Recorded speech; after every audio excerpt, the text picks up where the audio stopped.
Свой 9-й студийный альбом группа Bad Company выпустила в 1990 году. Это 3-й альбом, выпущенный группой с солистом Брайаном Хоу. Альбом назывался Holy Water – «Святая вода».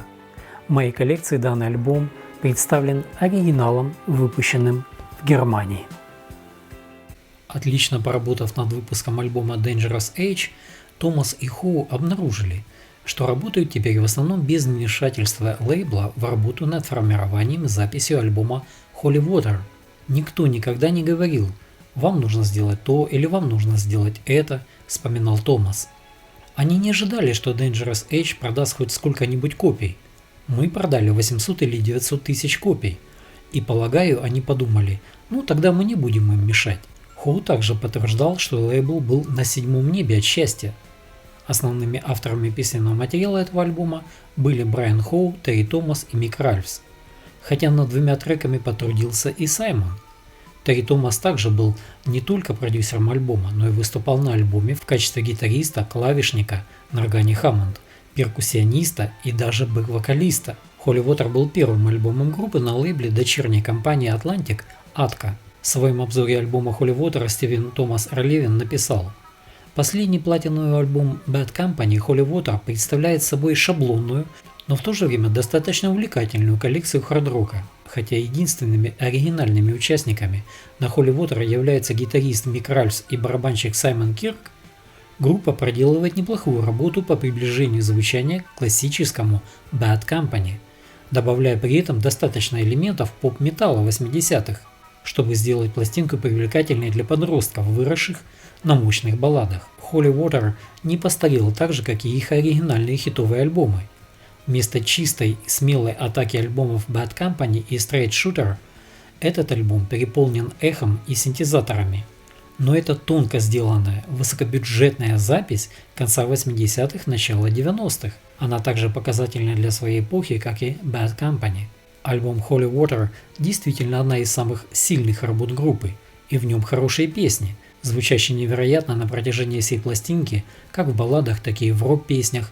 Брайан Хоу каждый раз демонстрирует идеальный вокал. Вокал Хоу чем-то напоминает работу Лу Грэма. Заглавный трек Holy Water открывает первую сторону альбома. Это настоящая рок-музыка, хотя и с бэк-вокалом в стиле хоспел, что неплохо сочеталось с энергичным пением Брайана Хоу. Хорошая работа гитары. Песня Holy Water поднялась на первое место на радиостанции Mainstream Rock. Второй трек Walk Through Fire содержит привлекательную мягкую мелодию, окрашенную типичным вокалом Брайана Хоу. Песня является примером мелодичного рока в его лучшем виде. Песня Walk Through Fire была прямо в лицо. Знаете, она мне понравилась. У меня остались яркие воспоминания о ней, вспоминал Терри Томас. Далее следует трек Stranger Stranger. Это интенсивный и самый тяжелый трек на альбоме, с хорошим тестовым содержанием песни. Твердый и хороший рок. Четвертая песня на первой стороне альбома If You Needed Somebody признается фанатами группы лучшей на альбоме.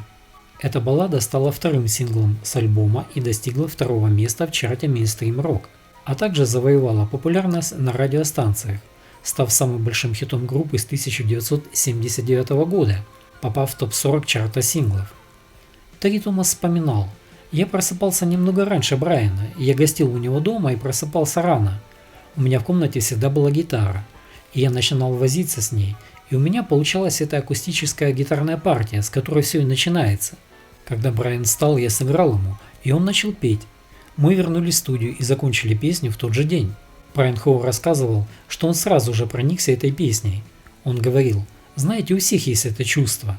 Иногда любовь не совсем взаимна, когда вы готовы на все, чтобы быть с определенной девушкой, а она просто не проявляет к вам никакого интереса. Я хотел написать песню, которая описывает это». Далее на альбоме следует быстрая и приятная рок-н-ролльная песня Fearless с впечатляющей работой гитары с отличным соло.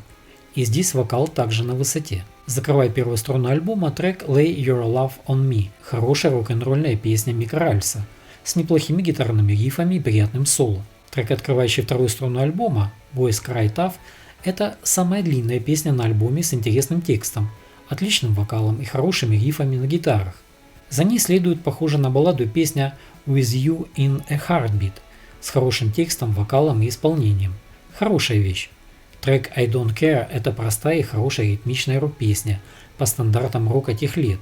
Песня Never Too Late – приятный рокер стандартного построения тех лет. Далее следует песня Date of the Night, которая звучит поживее двух предыдущих, с приятным соло на гитаре и, как обычно, с бэк-вокалом в припевах. I Can't Live Without You – эта песня уже ближе к рок-хитам тех лет. Хороший вокал и инструментальное исполнение. Завершает альбом короткий трек «100 миль». Приятная акустическая песня. Была написана и исполнена барабанщиком Саймоном Кирком.